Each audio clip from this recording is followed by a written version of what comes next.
They say home is where the heart is, but in my case, home was where my patience bled out, drop by drop, until there was nothing left to give. It started with my mother's voice, sharp, dismissive, almost rehearsed. "You'll need to pay double rent now. Your brother's family is staying too." I stared at her trying to process. Double rent?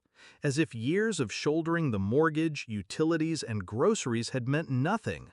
As if my brother, the golden child, hadn't coasted his entire life on excuses and open palms. I didn't argue, I didn't fight, I simply nodded, as if I had no choice. That's what they expected, compliance. But inside, something cold and precise began to form. Backstory. For years I played the role, the dutiful child, the reliable one. I paid on time, fixed what broke, took care of the house my parents insisted would one day be mine. I swallowed their favoritism, their endless forgiveness of my brother's failures. I told myself it didn't matter, that stability was reward enough. But deep down, I kept waiting.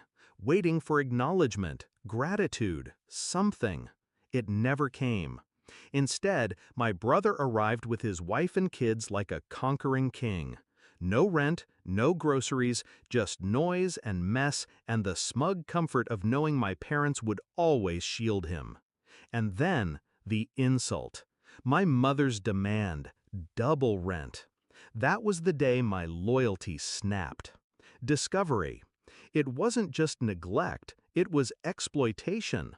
I overheard her one night, whispering to my father, "He owes us. After everything we've done, he should be grateful to have a roof at all." Grateful, as if I hadn't been the one keeping the lights on for years, as if the freeloaders weren't bleeding me dry in my own home. I remember standing in the dark hallway, fists clenched, my brother's laughter drifting up from the living room. They thought I'd stay. They thought I was trapped. They were wrong. The plan. I didn't rage, I didn't shout, I smiled.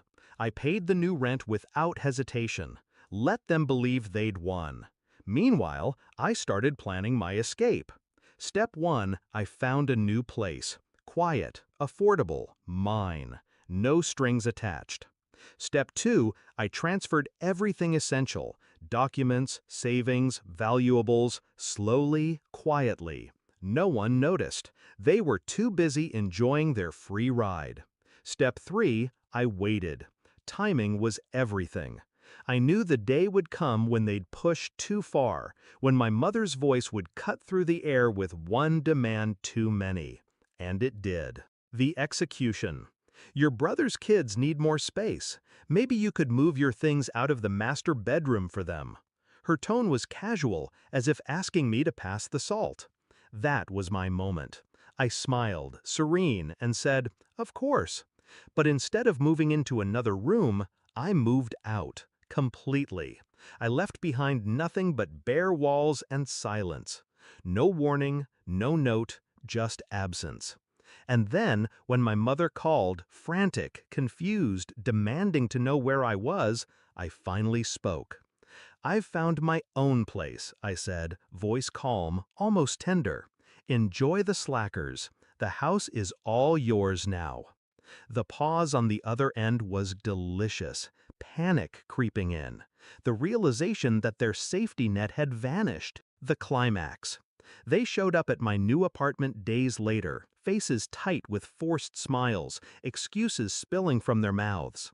It was just temporary. We didn't mean, "You're overreacting. Family helps family. We thought you understood." I let them talk, let them dig. Then I said the words that cut deeper than any scream. No. I understood perfectly. You used me. And now you can deal with the consequences. My brother's face hardened, my mother's eyes filled with tears. But there was nothing left to bargain with. The bills, the rent, the upkeep, it was theirs now. And me? I was free. Resolution. Sometimes revenge isn't loud. Sometimes it's not fire and fury. Sometimes the sweetest revenge is silence. Absence, the void you leave when you finally stop carrying the weight that was never yours to bear. I see it now with clarity. I wasn't their child. I was their crutch. And the day I stepped away, they collapsed under the very dependence they mocked me for resisting. Do I regret it? Not for a second. I built a new life with walls no one else can claim, with air that doesn't choke of obligation. And every time I picture them in that house, my brother scrambling, my mother seething, bills piling up, I smile, because they wanted me to pay double. Instead, they got exactly what they deserved: nothing.